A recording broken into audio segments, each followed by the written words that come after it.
शालूम जब MMB का मतलब कि मसीह मंथन बैठक। जो हमारा मकसद है वो यही है कि जो आने वाली पीढ़ी है, जो आने वाली नस्ल है, उसको हम तैयार करके आगे भेजें। तो हमारा यही मकसद है। जब हम कलाम करते हैं तो हमारा एक ही मकसद होता है। कौन सा मकसद है वो? इंसान को परखना।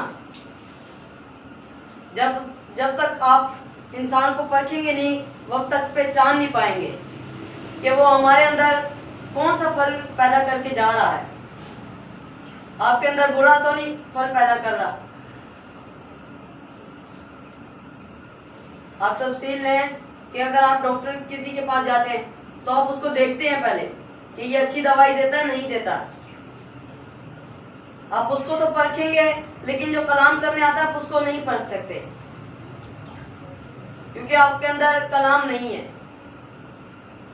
आपके अंदर थोड़ा सा भी बीज पैदा नहीं है, इसी वजह से आप परख नहीं सकते। जिन्होंने परखा होगा मेरे को, वो उठ के बाहर चले जाते हैं कि हम इसका कलाम सुन के गलत बीज ना लाएं अपने अंदर। जब आप कोई गलत काम सुनते हैं या गलत कलाम सुनते हैं तो आप चले जाते हैं वहां से, क्योंकि जब आप खुदा यीशु मसीह के साथ आते हैं, चलने का वादा करते हैं, तो आप नूर हो जाते हैं। आपके अंदर नूर बस जाता है। तो जो हमारा कलाम था, और मैं आपके सामने दो पहलू रखूंगा। जो दूसरा कलमा है और उसे निजात का कलमा भी कहा जाता है, उसके मैं आप दो पहलू आपके सामने रखने को हूँ। जिसमें पहला ये है कि डाकू की वजह क्या थी निजात पाने की, कि वो कैसे निजात पा गया। और दूसरा ये था कि जो साथ में डाकू था वो कौन था, और जो बाएं हाथ की तरफ था वो, और जो बीच में यीशु मसीह था। इस मंजर से आपको कौन सा मतलब याद आता है कुछ? आए हम अपनी कलाम की तरफ बढ़ते हैं। तो मेरे से निकालिए मत्ती की इंजील, उसका 25वां बाब, उसकी 34 आयत से पढ़ेंगे। उस वक्त बादशाह अपनी डैनी तरफ फलों से कहेगा, आओ मेरे बाप के मुबारक लोगों, जो बादशाही बनावी आलम से तुम्हारे लिए तैयार की गई है, उसे मिरास में लो। यहाँ पर एक ऐसा वर्ड है, किसने किसने वैसे ये आज गौर से सुनी है? इसमें कौन सा ऐसा वर्ड है जो आपको दिखता है? ऐसा कौन सा मेन वर्ड है? राइट हैंड से दाईं तरफ के डाकू को मिरास। बादशाह। बादशाह ये आपको मैं और भी सवाल करूंगा, क्योंकि जब सवाल करते हैं तो जो नीचे बैठे होते हैं, जिनके बंद दिमाग होते हैं, उनके भी दिमाग जाग जाते हैं। तो इसी वजह से मैं आपके साथ सवाल जवाब भी करूंगा। ये आपने बादशाह जरूर याद रखना है, मैं आगे जाके पूछूंगा। और इसमें लिखा है कि बकरियों को ही क्यों जुदा किया गया भेड़ों से? उनके साथ भी तो रह सकती थी, लेकिन इनको क्यों जुदा किया गया?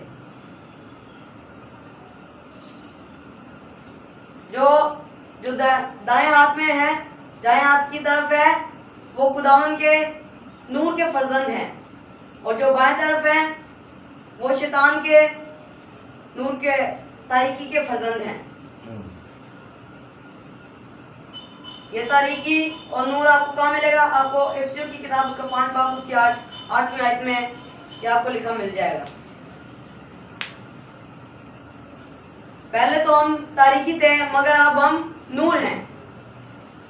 यहाँ पर जितने भी बैठे हैं हम सारे नूर हैं, क्योंकि हम खुदावन के साथ चलते हैं। आप बाइबल को पढ़ते हैं, उसको जानते हैं, इसी वजह से आप नूर हैं। आप देखें जो खुदावन यीशु मसीह का मंजर था, एक किस तरफ डाकू था, एक किस तरफ, मैं आपको डेमो करके बताऊंगा। आकाश इधर,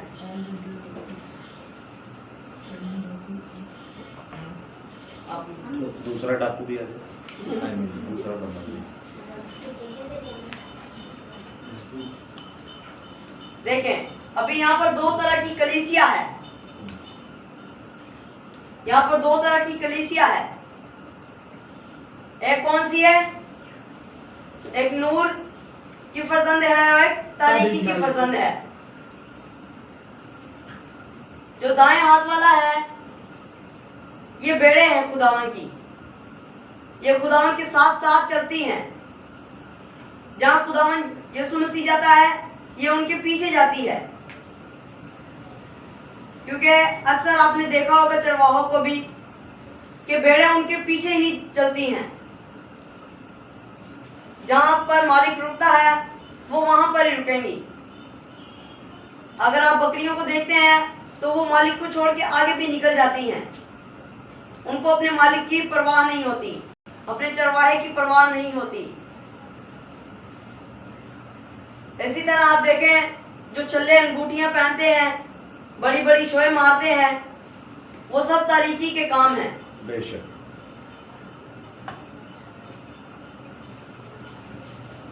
वो सब तारीकी का काम है। और ये जो लोग शोएं मारते हैं, वो पहले ही चला गया छल्ले वाला यशवा, चले आते हैं उसको डांटते। मेरा बताने का मकसद ये है कि आप इन चीजों से परहेज करें। जब आप बाइबल पढ़ते हैं तो इस पे अमल भी करना चाहिए। बेशक। हमें ऐसे नहीं पढ़नी चाहिए कि हम अनदेखी पढ़ें। हमें रूहानी आंखों से इसको पढ़ना है, वह भी हम समझ पाएंगे।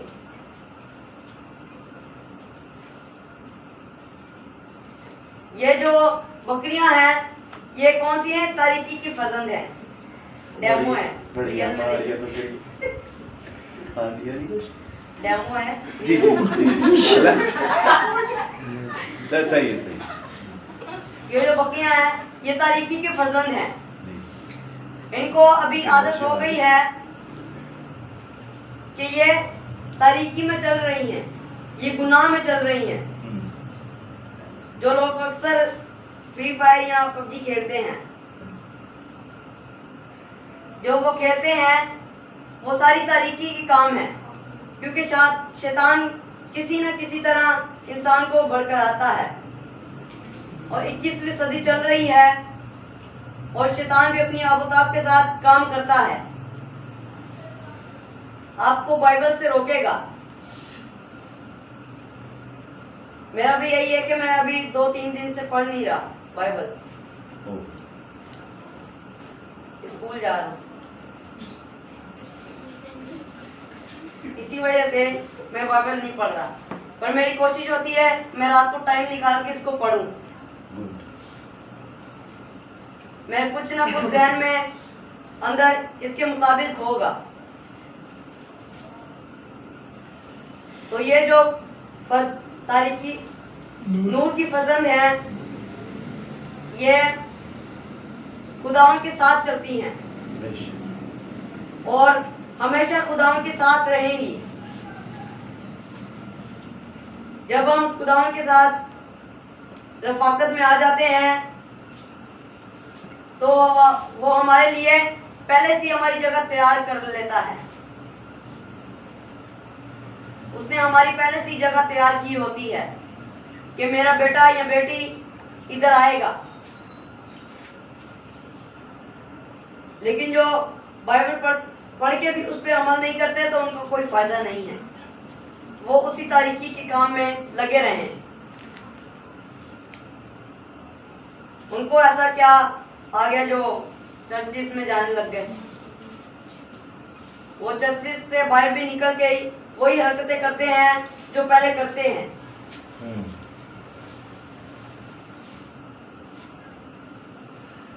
क्योंकि हमें आंखें पाक रखना, कान पाक रखना बहुत जरूरी है, और अपना जहन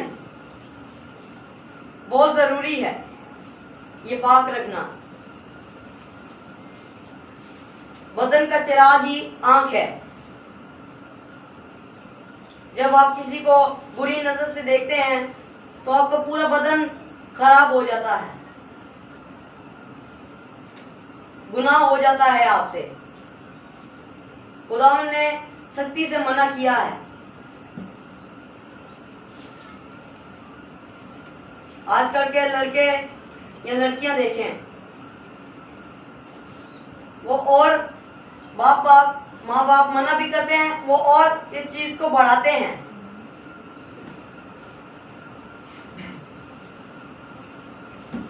मैं आज भी जो भी बातें कह रहा हूं आपके फायदे के लिए कह रहा हूं। अगर आप इस बातों पे अमल करेंगे तो आप निजात पाएंगे, जैसे वो डाकू ने पाई। वाह। आपको खुदावंद का बेशकीमती खून यहाँ पर किसी हॉस्पिटल में या इमरजेंसी में या दुकानों में नहीं मिलेगा। जब तक आप तौबा नहीं करेंगे वो वक्त तक खून आपको नहीं मिलेगा। तौबा तो करनी बहुत आसान है, लेकिन गुनाह छोड़ना बहुत मुश्किल है। हम तौबा तो ऐसे मिनट में करेंगे, लेकिन गुनाह को छोड़ना बहुत मुश्किल है। इसलिए पहले चाहिए कि गुनाह को छोड़ना, इसके बाद तौबा करना और यीशु मसीह को जानना। यीशु मसीह ने भी 30 साल की उम्र में बपतिस्मा लिया, जब उसके अंदर फल था, जब वो फलों से भरा हुआ था। हमें भी वह भी तौबा करनी चाहिए जब हमारे अंदर फल हो, वह भी हम तौबा कर सकते हैं। अब यह नहीं कि हम नाटक से चर्च में चले गए और चर्च से होके आ गए, गीत वीत गा लिए, ढोलकी बजा ली, या आपका कुछ भी नहीं, जो आप गीत गाते हैं, ढोलकियां बजाते हैं, या आपको कल के कुछ भी काम नहीं आएगा जब तक आप बाइबल नहीं पढ़ेंगे। जब आप बाइबल पढ़ते हैं तो आपको दुनिया की बातें इसमें मिलती हैं और दुनिया से छुटकारा भी मिलता है।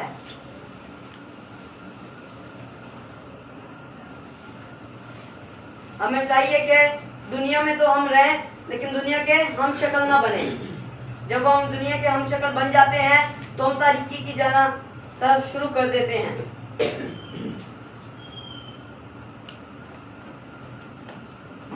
जो दाएं हाथ वाली भेड़ें हैं वो खुदावंद के साथ साथ रहेंगी।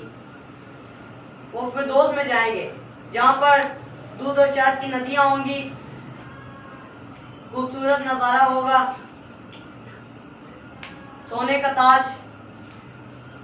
खुदावंद यीशु मसीह पकड़े हुए खड़ा है, कोई बेटा या बेटी मेरे पास आए।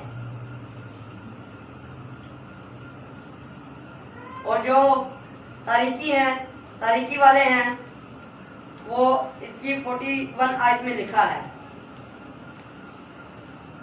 जरा पढ़ें। 41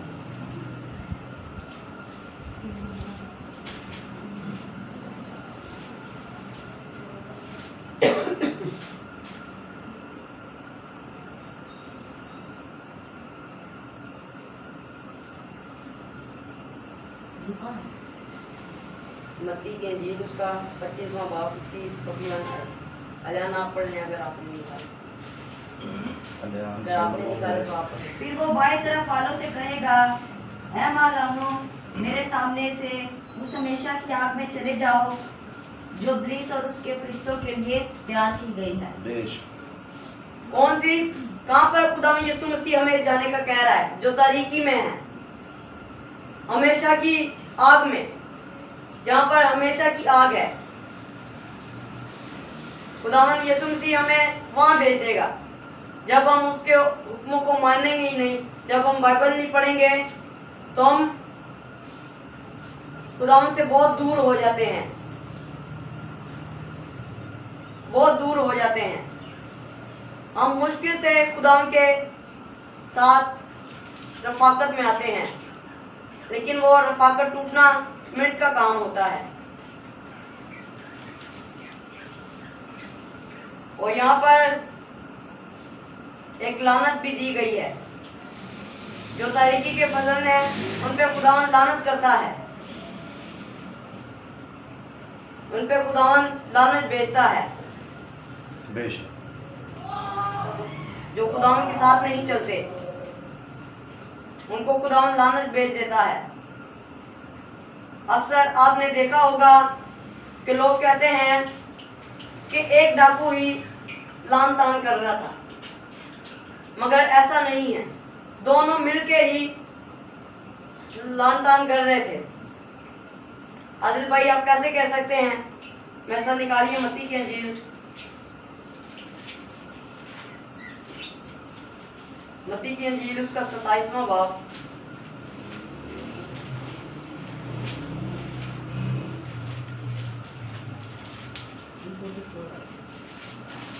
उसकी 29 आयत से पढ़ें। और राह चलने वाले सर हिला हिलाकर उसको लान तान करते और कहते थे, ऐ मकदस के डाने वाले और 3 दिन में बनाने वाले, अपने ताई बचा। अगर तू खुदा का बेटा है तो सलीब पर से उतर आ। यीशु मसीह को वो क्या कह रहे हैं? सर हिला हिलाकर जब वो सलीब उठा के यीशु मसीह जा रहा था, तो लोग उसके ऊपर लान तान कर रहे थे कि ये तो अपने आप को खुदा का बेटा कहता है, ये अपने आप को बचा नहीं सकता, ये औरों को तो बचाता है लेकिन अपने आप को नहीं बचा पा रहा। बहुत से इल्जाम खुदा यीशु मसीह पर लगाए गए। खुदावन तो जंग भी कर सकता था, पर ऐसा नहीं है। उसने हमारे ऊपर मोहब्बत लुटाई है, उसने हमारे से बहुत गहरी मोहब्बत की है। कोई भी बस वो मुंह के अल्फाज होते हैं कि मैं तेरे लिए जान भी दे दूंगा, पर ऐसा नहीं होता। हर किसी को अपनी जान प्यारी है, लेकिन खुदा यीशु मसीह ने अपनी जान की परवाह नहीं की, उसने हमारी परवाह की कि हम गुनाह में ना रहें, हम नूर बन जाएं। जैसे पतरस में नूर था, 3000 के दिलों पर चोट लगी जब उसने कलाम किया, तो वो क्या लाए? ईमान लाए। हमें भी ऐसा नूर बन के खुदा यीशु मसीह को दिखाना है। आगे पढ़े जी। इसी तरह सरदार कायम भी फकीरों और बुजुर्गों के साथ मिलकर टट्टे से कहते थे, इसने औरों को बचाया। इसने क्या? औरों को तो बचाया है, लेकिन ये अपने आप को तो बचा ही नहीं सकता। ये तो सबको शिफा देता है। इसने लाजर को जिंदा किया, यार की बेटी को बचाया, मफलूज को उसको इसने शिफा बख्शी, लेकिन ये अपने आप को तो बचा ही नहीं सकता। ये तो समुद्र तूफान थमा देता है, लेकिन ये अपने आप को तो बचा ही नहीं पा रहा। आगे पढ़े। अपने ताई नहीं बचा सकता, ये तो इस्राएल का बादशाह है। अब सलीब पर से उतर आए तो हम इस पर ईमान लाए। क्या वो ईमान लाते? नहीं लाते। अगर खुदा यीशु मसीह उतर भी आता तो वो ईमान नहीं लाते। वो खुदा यीशु मसीह को आजमा रहे थे। वो खुदा यीशु मसीह को आजमा रहे थे कि ये अपने आप को बचा सकता है या नहीं बचा सकता। लेकिन हमारा खुदा यीशु मसीह हर चीज करने की कुदरत रखता है। उसने लंगड़ों को चलाया, अंधों को आंखें दी हैं, गूंगों को बोलने की ताकत दी है, उसने मुर्दों को जगाया है। तो ये उसके सामने आम सी बात है, लेकिन उसने हमारे से मोहब्बत रखी। इसी वजह से वो सलीब उसने गवारा की। आगे पढ़ें। इसने खुदा पर भरोसा किया है, अगर वो इसे चाहता है तो अब इसको छुड़ा ले, क्योंकि इसने कहा था मैं खुदा का बेटा हूँ। इसने क्या कहा था यीशु मसीह ने कि मैं खुदा का क्या हूँ? बेटा हूँ। जो इसका बाप है वो भी इसको बचा नहीं रहा। ये तो कहता फिरता है कि मैं खुदा का बेटा हूँ, लेकिन इसका बाप इसको छुड़वाने या बचाने नहीं आ रहा। इसको तो कोई बचाना ही नहीं आ रहा। तो ये कैसे कह सकता है कि मैं खुदा का बेटा हूं? आगे पढ़ें। इसी तरह डाकू भी जो उसके साथ मसलूब हुए थे उस पर लान तान करते थे। मसलूब हुए थे, ये भी लिख सकते थे कि मसलूब हुए थे, पर एक डाकू लान तान कर रहा था। पर ऐसा नहीं है, दोनों मिलकर डाकू लान तान कर रहे थे। पर आप सुनने में तो ऐसा आता है कि एक डाकू लान तान कर रहा था, दोनों ही मिलके लान तान कर रहे थे। उन्होंने अपने कान किस तरफ लगाए थे? जो फकीर और फरीसी कह रहे थे उसकी तरफ। जो फकीर और फरीसी कह रहे थे, दुनियादारी के कामों में, बातों में उसने कान लगाए थे, दोनों ने। लेकिन एक के कान अचानक से सुनने वाले हो गए। ये आपको कहाँ मिलेगा? मत्ती की इंजील उसका 13वां बाब उसकी 13वीं आयत से आप पढ़े तो आपको मिलेगा। उसके सुनने वाले कान हो गए थे, उसके मुबारक कान हो गए थे कि उसने जब पहला कलमा सुना कि ऐ बाप इन्हें माफ कर, क्योंकि ये नहीं जानते कि ये क्या करते हैं। फिर उसने दुनियादारी से कान हटाकर, उनकी बातों से कान हटाकर यीशु मसीह की तरफ लगाए कि ये क्या कह रहा है। ये इतनी मुसीबत में, इतनी तकलीफ में भी कह रहा है कि ऐ बाप इन्हें माफ कर। वो उसके जाके निजात का कारण बना। वह उसके कान खुल गए।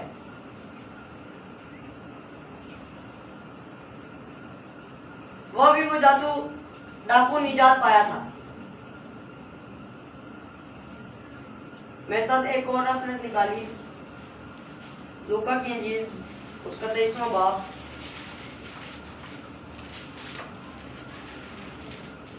उसकी 39 आयत से पढ़िए। फिर जो बदकार सलीब पर लटकाए गए थे उनमें से एक उसे यूं ताना देने लगा कि क्या तू मसीह नहीं? जो एक डाकू लटका था, उसने दुनियादारी के कामों में, बातों में कान लगाए हुए थे, लेकिन दूसरा उसे झिड़क कर जवाब भी देता है कि तू खुदा से भी नहीं डरता, हालांकि तू भी इस सजा में गिरफ्तार है, अभी भी तू इसे लान तान कर रहा है। उसके बाद सुनने वाले कान हो गए थे, इसलिए उसने दूसरे डाकू को बकरियां थक गई हैं उठा झिड़का। वो बेचारे रो रहे। वह भी इनका क्या हुआ? निजात पाने का उसका कारण हो गया।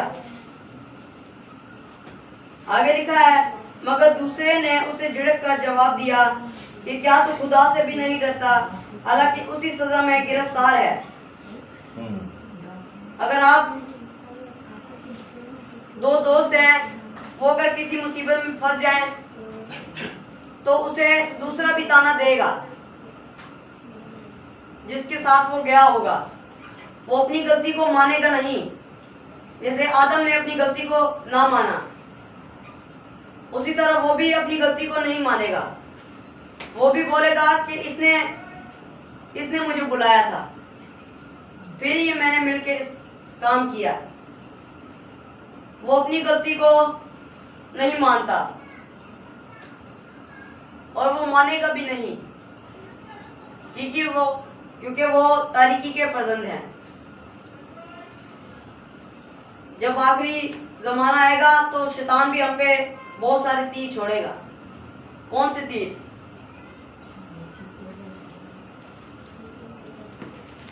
कौन से तीर छोड़ेगा?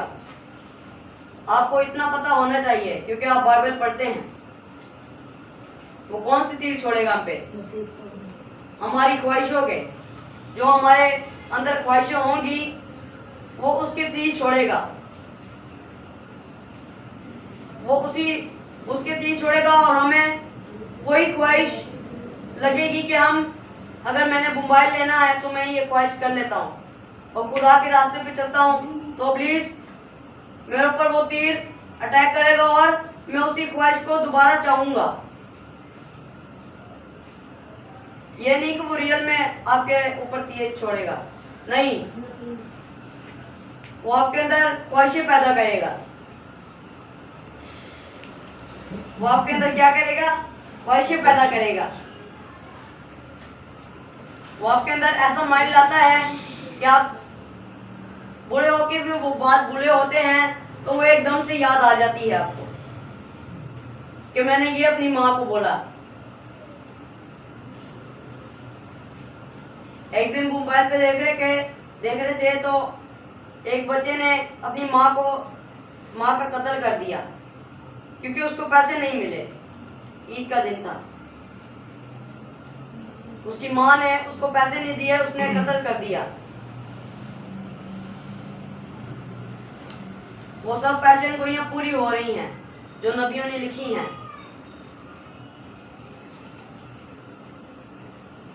बेटा बाप से झगड़ रहा है, बेटी माँ से झगड़ रही है। किसकी वजह से? ख्वाहिशों की वजह से।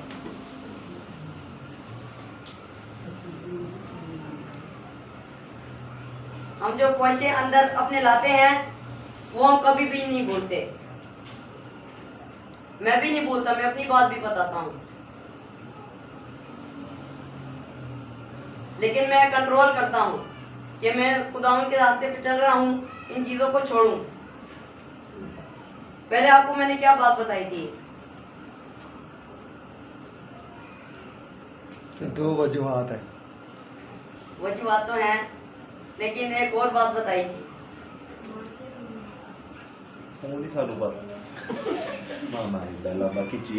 क्योंकि आपके ज़हन में नहीं होंगी वो, क्योंकि जब आप पूरा माइंड अपना काम की तरफ लगाते हैं तो वो आपके ज़हन में ही रहती है।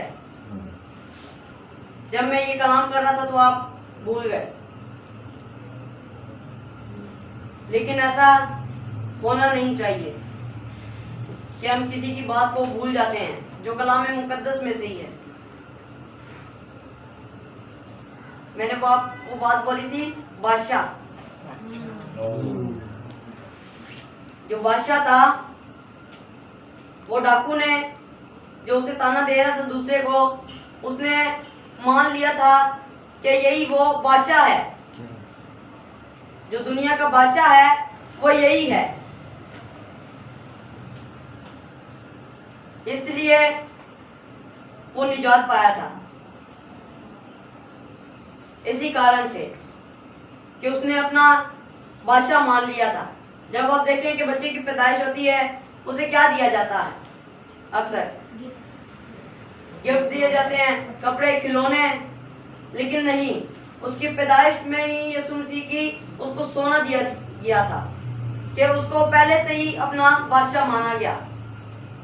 वो हमारा सरदार काहिन है और हम कौन है? उसके काहिन है। वो हमारा सरदार काहिन है। मैं ये अभी भी आपको बात बोल रहा हूँ कि बादशाह ये अभी भी आपसे पूछूंगा बाद में, अपना ज़हन खोल के रखिएगा। आगे पढ़े। और हमारी सजा तो वाजिबी है, क्योंकि अपने कामों का बदला पा रहे हैं, लेकिन इसने कोई बेजा काम नहीं इसने किया। कोई बेजा काम नहीं किया। ये तो बेऐब है, ये तो गुनाह से खाली है। अब यीशु मसीह को देखें, जब वो छोटा भी था बचपन में, तो वो गुनाहों से, उसके अंदर गुनाह नहीं था, वो गुनाह की तरफ बढ़ता ही नहीं था। जब उसकी माँ उसको कलाम के बारे में बताती थी तो वो गौर से सुनता था। वो 12 साल की उम्र में कहाँ पहुंच गया था? हैकल में। उसने अपने माँ बाप को भी इनकार कर दिया था। जो खुदा यीशु मसीह के साथ चलता है वही मेरी माँ है और वही मेरा बाप है। और अक्सर लोग छोटे बच्चों को मना करते हैं खुदा यीशु मसीह के साथ चलना, अगर देर से आ गया घर तो उसको मारना।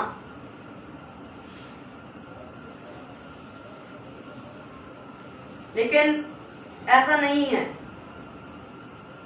क्योंकि आसमान की बादशाही बच्चों की है। अगर आप बच्चों को नहीं भेजेंगे तो आप बहुत बड़ी सजा पाते हैं।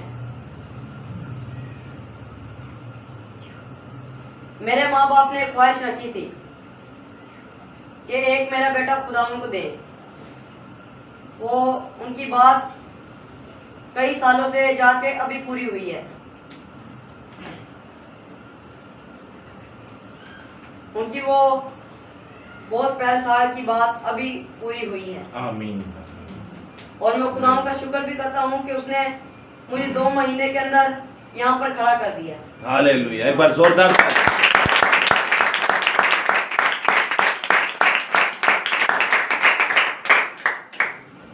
आगे बढ़। फिर उसने कहा, ऐ यीशु, जब तू अपनी बादशाही में आए तो मुझे याद करना। उसने यीशु मसीह से क्या कहा? जब तू अपनी बादशाही में जाए तो मुझे याद तो कर। मुझे याद करना। क्योंकि वो तो पहचान गया था कि यही बादशाह है। पहले कलमे से ही वो मान गया था। लेकिन बस 5 मिनट लूंगा, इसके बाद यीशु मसीह से वो कहता है कि तू जब अपनी बादशाही में जाए तो मुझे याद करना। जी। और आगे लिखा है, उसने उससे कहा, मैं तुझसे सच कहता हूँ कि तू आज ही मेरे साथ फिरदौस में होगा। जो इधर सच है वो एक वादे की तौर पे पूरा होता है कि उसने सलीब पर खुदा यीशु मसीह ने उससे वादा किया था कि तू मेरे साथ एक न एक दिन फिरदौस में जरूर होगा। वो अचानक आके ही उसके कान पाक हो गए, सुनने वाले हो गए। उसने जब पहला कलमा सुना तो उसने निजात पाई। और खुदावंद यीशु मसीह ने भी कहा